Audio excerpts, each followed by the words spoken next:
Día 132. En esta jornada escucharemos el segundo libro de Samuel, del capítulo 10, versículo 1 al capítulo 11, versículo 27. Continuaremos en la escucha del Salmo 109 de los versículos del 22 al 31 y concluiremos escuchando el Evangelio de San Juan, capítulo 1, versículo 35 al capítulo 2, versículo 25. Le pido al Señor que ilumine tu mente y tu corazón, que Él sea quien guíe tus pasos. Del segundo libro de Samuel. Después de esto murió el rey de los amonitas y en su lugar reinó Hanún, su hijo. David dijo: «Tendré misericordia con Hanún, hijo de Nahás, como él la tuvo conmigo». Y envió a sus servidores para que le consolaran por la muerte de su padre. Cuando los servidores de David llegaron a la tierra de los amonitas, los jefes de los amonitas dijeron a Hanún, su señor: «¿Piensas que David quiere honrar a tu padre y que por eso ha enviado a estos para que te consuelen? ¿No será que ha enviado a sus servidores para explorar la ciudad, recorrerla y después destruirla?» Entonces Hanún apresó a los servidores de David, les rasuró la mitad de la barba, les cortó las vestiduras por la mitad hasta los muslos y los devolvió. Cuando se lo comunicaron a David, éste mandó que salieran a su encuentro, ya que aquellos hombres se sentían humillados, y les dijo: «Quédense en Jericó hasta que les crezca la barba, después vengan». Los amonitas vieron que con eso se habían enemistado con David y enviaron a reclutar mercenarios, 20,000 de infantería de los arameos de Bet-Rehob y de Sobá, 1,000 del rey de Maacá y 12,000 del rey de Istop. Cuando David se enteró, envió contra ellos a Joab y a todo su ejército, a los más valientes. Los amonitas salieron y formaron en orden de batalla a la entrada de la puerta. Los arameos de Sobá y de Rehob y los hombres de Istop y de Maacá estaban en posiciones apartadas en el campo. Al ver Joab que tenía un frente de batalla por delante y otro por detrás, eligió a los más valientes de Israel y los puso en formación frente a los arameos. El resto del ejército se lo encomendó a Abisai, su hermano, que los puso en formación frente a los amonitas. Y dijo Joab a su hermano: «Si los arameos resultan más fuertes que yo, ven a socorrerme. Y si los amonitas te superan, te socorreré yo. Tú sé valiente. Luchemos con coraje por nuestro pueblo y por las ciudades de nuestro Dios, y que el Señor haga lo que considere mejor». Joab y los que estaban con él entablaron combate con los arameos, que huyeron de su presencia, y los amonitas, al ver que los arameos se daban a la fuga, huyeron también ellos ante Abisai y entraron en la ciudad. Joab, por su parte, regresó de la batalla contra los arameos y entró en Jerusalén. Al verse los arameos derrotados por Israel, se reagruparon todos. Hadad-Jezer mandó buscar a los arameos que estaban al otro lado del río, y vinieron a Helam. Al frente de ellos iba Sobac, jefe del ejército de Hadad-Jezer. Cuando David fue informado de esto, reunió a todo Israel, atravesó el Jordán y llegó a Helam. Los arameos formaron en orden de batalla frente a David y combatieron contra él. Pero los arameos tuvieron que huir ante Israel. David mató de entre los arameos a 700 de caballería y 40,000 de infantería. Hirió también a Sobac, jefe de su ejército, que murió allí mismo. Todos los reyes vasallos de Hadad-Jezer, cuando vieron cómo había vencido Israel, hicieron la paz con él y le quedaron sometidos. Los arameos no se atrevieron a prestar ayuda a los amonitas nunca más. Al cabo de un año, en la época en que los reyes suelen salir a campaña, David envió a Joab con sus más leales y con todo Israel. Hicieron estragos entre los amonitas y sitiaron Rabá. David, mientras tanto, permaneció en Jerusalén. Sucedió una tarde que David, al levantarse de la cama, se puso a pasear por la terraza del palacio real y vio desde allí a una mujer que se estaba bañando. Era muy bella. David mandó a preguntar por la mujer y le dijeron: «Es Betseba, hija de Eliam, mujer de Urías elitita». David envió a unos para que se la trajesen, y cuando llegó, durmió con ella, que acababa de purificarse de la regla. Después ella se volvió a casa. La mujer quedó embarazada y mandó recado a David para comunicárselo: «Estoy encinta». David entonces le mandó decir a Joab: «Envíame a Urías elitita». Cuando llegó Urías, David le preguntó por las tropas y por la marcha de la guerra. Luego le dijo a Urías: «Baja a tu casa y lávate los pies». Salió Urías de casa del rey e le hicieron llegar un obsequio de la mesa real. Urías durmió a la puerta de la casa del rey junto a otros servidores de su señor y no bajó a su casa. Se lo comunicaron a David: «Urías no ha bajado a su casa». Entonces David dijo a Urías: «¿No has hecho un largo camino? ¿Por qué no has bajado a tu casa?». Urías respondió: «El arca, el pueblo de Israel y el de Judá habitan en tiendas. Joab, mi señor, y los soldados de mi señor acampan en el suelo. ¿Voy a ir yo a mi casa a comer y a beber y a dormir con mi mujer?». por tu vida y por tu persona que no haré tal cosa. David dijo a Urías: quédate un día más y mañana te despediré. Permaneció Urías en Jerusalén aquel día. Al día siguiente, David lo invitó a comer y a beber con él y lo emborrachó. Por la tarde salió para acostarse en su puesto con los servidores de su señor y tampoco bajó a su casa. Al amanecer, David escribió un recado para Joab y se lo envió por medio de Urías. En ese recado escribió: pongan a Urías en primera línea, donde más recio sea el combate, y déjenlo solo para que sea alcanzado y muera. Así pues, cuando Joab estaba sitiando la ciudad, puso a Urías en el puesto donde sabía que se encontraban los más aguerridos. Los hombres de la ciudad salieron y atacaron a Joab. Cayeron bastantes de su ejército y de los hombres de David, y también murió Urías elitita. Joab mandó comunicar a David todas las noticias de la guerra y le advirtió al mensajero: cuando termines de comunicarle al rey todas estas noticias de la guerra, si notas que se llena de ira y te dice: ¿por qué se han acercado tanto a la ciudad en la batalla? ¿No sabían que se lanzarían dardos desde la muralla?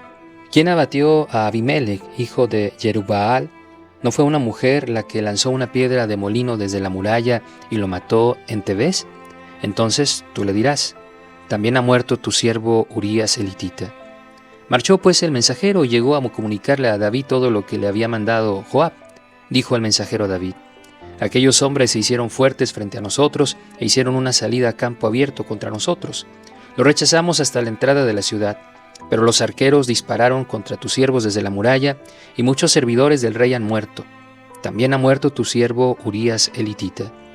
David entonces dijo al mensajero: esto has de decir a Joab: no te apenes por esto, porque la espada unas veces devora a unos y otras a otros.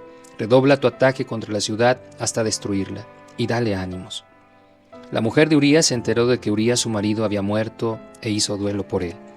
Pasado el tiempo de luto, David mandó traerla a su casa y la hizo su esposa. Ella le dio a luz un hijo, pero todo esto que David había hecho desagradó al Señor. Salmo 109 de los versículos 22 al 31. Que yo soy un pobre y necesitado, y mi corazón está herido en lo más íntimo. Me voy desvaneciendo como sombra que se larga. Soy golpeado como una langosta. Mis rodillas se debilitan a causa del ayuno. Mi cuerpo enflaquece descarnado. He llegado a ser la burla para ellos. Al verme menean la cabeza. Socórreme, Señor Dios mío. Sálvame por tu misericordia. Sepan que esta es tu mano, que tú, Señor, has hecho estas cosas. Que ellos maldigan, pero tú me bendigas. Que quienes se levantaron queden avergonzados, y tu siervo esté alegre. Que se vistan de ignominia mis acusadores, sean cubiertos de vergüenza como un manto. Yo daré a boca llena muchas gracias al Señor. Lo alabaré en medio de la multitud, pues se alza a la diestra del necesitado, para salvar su alma de los que le juzgan. Del Evangelio de San Juan, capítulo 1, versículo 35 y siguientes. Al día siguiente estaban allí de nuevo Juan y 2 de sus discípulos, y fijándose en Jesús que pasaba, dijo: este es el Cordero de Dios. Los 2 discípulos, al oírle hablar así, siguieron a Jesús. Se volvió Jesús y viendo que le seguían les preguntó: ¿qué buscan? Ellos le dijeron: Rabí, que significa maestro, ¿dónde vives? Les respondió: vengan y verán. Fueron y vieron dónde vivía y se quedaron con él aquel día. Era más o menos la hora 10. Andrés, el hermano de Simón Pedro, era uno de los 2 que habían oído a Juan y habían seguido a Jesús. Encontró primero a su hermano Simón y le dijo: hemos encontrado al Mesías, que significa Cristo. Y lo llevó a Jesús. Jesús lo miró y le dijo: tú eres Simón, el hijo de Juan. Tú te llamarás Cefas, que significa piedra. Al día siguiente determinó encaminarse hacia Galilea y encontró a Felipe. Y le dijo Jesús: sígueme. Felipe era de Betsaida, la ciudad de Andrés y de Pedro. Felipe encontró a Natanael y le dijo: hemos encontrado a aquel de quien escribieron Moisés en la ley y los profetas, Jesús de Nazaret, el hijo de José. Entonces le dijo Natanael: ¿de Nazaret puede salir algo bueno? Ven y verás, le respondió Felipe. Vio Jesús a Natanael acercarse y dijo de él: aquí tienen a un verdadero israelita en quien no hay doblez. Le contestó Natanael: ¿de qué me conoces? Respondió Jesús y le dijo: antes de que Felipe te llamara, cuando estabas debajo de la higuera, te vi. Respondió Natanael: Rabí, tú eres el Hijo de Dios, tú eres el Rey de Israel. Contestó Jesús: Porque te he dicho que te vi debajo de la higuera, ¿crees? Cosas mayores verás. Y añadió: en verdad les digo que verán el cielo abierto y a los ángeles de Dios subir y bajar sobre el Hijo del Hombre. Al tercer día se celebraron unas bodas en Caná de Galilea, y estaba allí la madre de Jesús. También fueron invitados a la boda Jesús y sus discípulos. Y como faltó vino, la madre de Jesús le dijo: no tienen vino. Jesús le respondió: mujer, ¿qué nos va a ti y a mí? Todavía no ha llegado mi hora. Dijo su madre a los sirvientes: hagan lo que él les diga. Había allí 6 tinajas de piedra preparadas para las purificaciones de los judíos, cada una con capacidad de unas 2 o 3 metretas. Jesús les dijo: llenen de agua las tinajas, y las llenaron hasta arriba. Entonces les dijo: sáquenlo ahora y llévenlo al maestresala. Así lo hicieron. Cuando el maestresala probó el agua convertida en vino sin saber de dónde provenía, aunque los sirvientes que sacaron el agua lo sabían, llamó al esposo y le dijo: todos sirven primero el mejor vino, y cuando ya han bebido bien, el peor. Tú, al contrario, has reservado el vino bueno hasta ahora. Así en Caná de Galilea hizo Jesús el primero de los signos con el que manifestó su gloria, y sus discípulos creyeron en él. Después de esto bajó a Cafarnaúm con su madre, sus hermanos y sus discípulos, y se quedaron allí unos días. Pronto iba a ser la Pascua de los judíos, y Jesús subió a Jerusalén. Encontró en el templo a los vendedores de bueyes, ovejas y palomas, y a los cambistas en sus puestos. Con unas cuerdas hizo un látigo y arrojó a todos del templo, con las ovejas y los bueyes. Tiró las monedas de los cambistas y volcó las mesas, y les dijo a los que vendían palomas: quiten esto de aquí. No hagan de la casa de mi padre un mercado. Recordaron sus discípulos que está escrito: el celo de tu casa me consume. Entonces los judíos replicaron: ¿qué signo nos das para hacer esto? Jesús respondió: destruyan este templo y en 3 días lo levantaré. Los judíos contestaron: en 46 años ha sido construido este templo y tú lo vas a levantar en 3 días. Pero él se refería al templo de su cuerpo. Cuando resucitó de entre los muertos, recordaron sus discípulos que él había dicho esto y creyeron en la Escritura y en las palabras que había pronunciado Jesús. Mientras estaba en Jerusalén durante la fiesta de la Pascua, muchos creyeron en su nombre al ver los signos que hacía. Pero Jesús no se fiaba de ellos, porque los conocía a todos, y no necesitaba que nadie le diera testimonio acerca de hombre alguno, porque conocía el interior de cada hombre. Palabra de Dios. Te alabamos, Señor. Reflexión de este día 132. Las lecturas de hoy, con toda franqueza, describen los pecados graves que resultan de la desobediencia de David a los mandamientos de Dios. David envió a unos para que se lo trajesen, y cuando llegó durmió con ella. Entonces David amontona pecado sobre pecado al dar órdenes que aseguren que el esposo de Betsabé sea asesinado en la batalla. David pecó, así de simple. Afortunadamente, el remedio para el pecado es también muy sencillo. Jesús resume toda la vida cristiana cuando dice: sígueme. Eso es simple y llanamente. Si obedecemos ese único mandamiento, o más bien, si queremos responder a esa invitación, entonces todo lo demás empieza a ir bien. María, la madre de Jesús, pone una carga muy similar a los sirvientes en Caná: hagan lo que Él les diga.